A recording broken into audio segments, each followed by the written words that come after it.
আজকে আমরা যে বিষয়টিকে উপরে ব্রিফিং করব এটা অত্যন্ত চাঞ্চল্যকর, স্পর্শকাতর একটি আন্তদেশীয় অপরাধ চক্র, যারা আন্তর্জাতিক এই সংঘবদ্ধ মানব পাচারকারী চক্র, তারা ভুয়া রিক্রুটিং এজেন্সির মাধ্যমে, কেননা তাদের রিক্রুটিং লাইসেন্স নেই, তথাপি তারা ফেসবুকের মাধ্যমে অত্যন্ত আকর্ষণীয় বিজ্ঞাপন দিয়ে থাকে যে রাশিয়াতে তারা লোক পাঠাবে। এই SRM নাম সর্বস্ব ভুয়া রিক্রুটিং এজেন্সি ফেসবুকে বিজ্ঞাপনের মাধ্যমে বাংলাদেশের বিভিন্ন প্রান্ত থেকে অসহায় বেকার লোকদেরকে তারা আকৃষ্ট করে এবং তারপর তাদেরকে আসার পরে 3 বছরের চুক্তিতে সাধারণত রাশিয়াতে কাজের জন্য পাঠায়।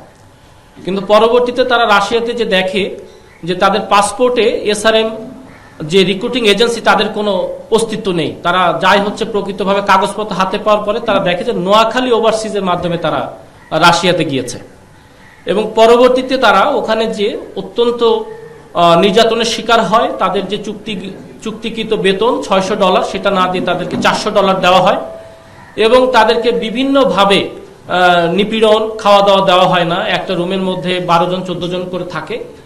এটা তারা মনে করেছিল যে একটি সাধারণ ঘটনা, হয়তো আস্তে আস্তে ঠিক হয়ে যাবে, কিন্তু পরবর্তীতে দেখা যায় যে এই নির্যাতন এবং তাদেরকে বেতন কেটে নেওয়ার পেছনে একটা সুদূর প্রসারী পরিকল্পনা আছে।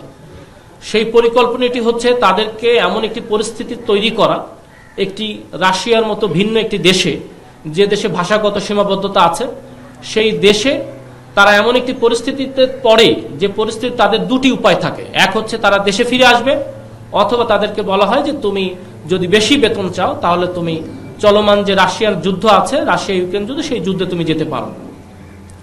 অনেকেই অস্তিত্ব সংকটে পড়ে এবং তারা যেহেতু অনেকে জমি বিক্রি করে, অনেকে লোন করে, টাকা ঋণ নিয়ে তারা রাশিয়াতে যান, তারা এই মোটা বেতনের ফাঁদে পড়ে। আমরা ভুক্তভোগীদের কাছ থেকে তথ্য পেয়েছি যে কয়েকজন রাশিয়া ইউক্রেন যুদ্ধে গিয়েছেন এবং সেখানে যে তারা নিখোঁজ রয়েছেন, অর্থাৎ তারা আদৌ বেঁচে আছেন না মারা গেছেন এ বিষয়ে কোনো তথ্য নেই। পরিবারের সঙ্গে যোগাযোগ করেও তারা আমাদেরকে কোনো তথ্য দিতে পারে নাই। তো এই বিষয়টি আমরা পরবর্তীতে ঊর্ধ্বতন কর্তৃপক্ষকে জানিয়েছি, এটি ইতিমধ্যেই তদন্তাধীন আছে। পরবর্তীতে আমরা এই ভুক্তভোগীরা আমাদের ঢাকা মেট্রোপলিটন পুলিশের দারুসালাম থানায় একটি মামলা রুজু করলে আমরা সেই মামলার সূত্র ধরে এই SRM ওভারসিজ লিমিটেডের মূল হোতা রোবায়েত সহ আমরা 4 জনকে গ্রেপ্তার করি এবং গ্রেপ্তার করার পরে প্রাথমিক জিজ্ঞাসাবাদে তারা স্বীকার করে যে তাদের আসলেই কোনো রিক্রুটিং এজেন্সি নাই, লাইসেন্স নেই। তারা ফেসবুকের মাধ্যমে রাশিয়াতে লোক পাঠাচ্ছে, কেননা এর যে মূল হোতা রোবায়েত, তার বড় ভাই উনি রাশিয়ার নাগরিক, উনি রাশিয়াতে থেকেও বাংলাদেশিদের নিয়ে ওখানে একটা আলাদা সিন্ডিকেট বা চক্র গড়ে তুলেছে। তো তারা এখান থেকে ফেসবুকের মাধ্যমে বিভিন্ন সময়, এখন পর্যন্ত আমাদের কাছে যে হিসাব আছে, প্রায় 200 থেকে 250 লোক বাংলাদেশিদের রাশিয়াতে পাঠিয়েছে। দুঃখজনক হচ্ছে কেউই নির্ধারিত সময় যে 3 বছর থাকতে পারে নাই। ম্যাক্সিমাম লোককেই তারা আইদার 2 মাস, 4 মাস, 6 মাসের মধ্যে আবার বাংলাদেশে ফেরত পাঠিয়ে দেয়। কারণ হচ্ছে যারা তাদের শর্তে রাজি হয় তারা থাকতে পারে, আর যারা শর্তে রাজি হয় না তাদেরকে জোরপূর্বক দেশে ফেরত পাঠিয়ে দেওয়া হয় এবং নতুন একটা লোককে পাঠাতে গেলেও তারা মোটা অঙ্কের টাকা নেয়।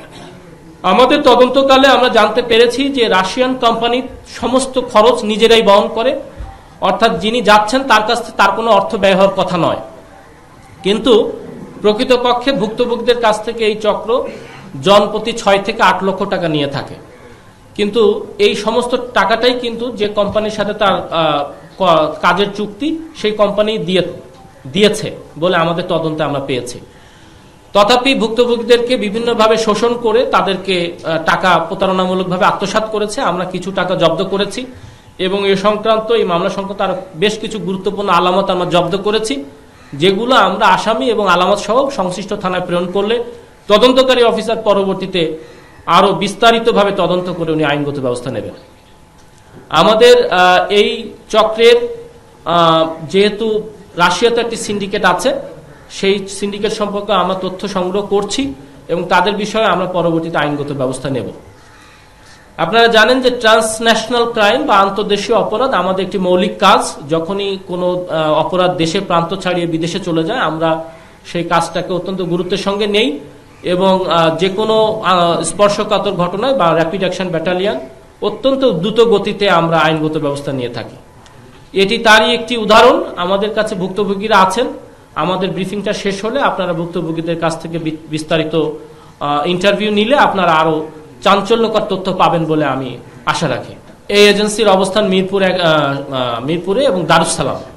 এটার তথ্যটা ভিন্ন রকম। ভুক্তভোগীদের মতে হচ্ছে তারা 6-7 বছর ধরে লোক পাঠাচ্ছে, আর আমরা আসামিদেরকে জিজ্ঞাসাবাদ করে 200 থেকে 250 লোকের তথ্য পেয়েছি যারা পাঠিয়েছে। ইভেন আমরা অফিসেও এই প্রক্রিয়াধীন আছে এরকম 260 জন লোকের আমরা পাসপোর্টও পেয়েছি। আপনি জানেন যে বর্তমান সরকারের সময়ে প্রবাসীদের যে কোনো অভিযোগ সর্বোচ্চ গুরুত্ব দিয়ে দেখার জন্য আমাদেরকে নির্দেশনা আছে। প্রবাসী কল্যাণ মন্ত্রণালয় থেকে বর্তমান প্রবাসী কল্যাণ উপদেষ্টা উনিও আমাদেরকে নির্দেশনা দিয়েছেন। প্রবাসীদের যে কোনো অপরাধ, অভিযোগ এবং হয়রানি যদি প্রবাসীরা শিকার হয় আমাদেরকে অভিযোগ দিলে আমরা তাৎক্ষণিক ব্যবস্থা নিয়ে থাকি। তো এই নাম সর্বস্ব লাইসেন্সবিহীন ভুয়া রিক্রুটিং এজেন্সি সম্পর্কে আমরা গোয়েন্দা তথ্য সংগ্রহ করছি এবং এটি আমরা প্রবাসী কল্যাণ মন্ত্রণালয় যারা রিক্রুটিং লাইসেন্স প্রদান করে সেই কর্তৃপক্ষকে আমরা লিখিতভাবে অবহিত করব পরবর্তী ব্যবস্থা নেওয়ার জন্য।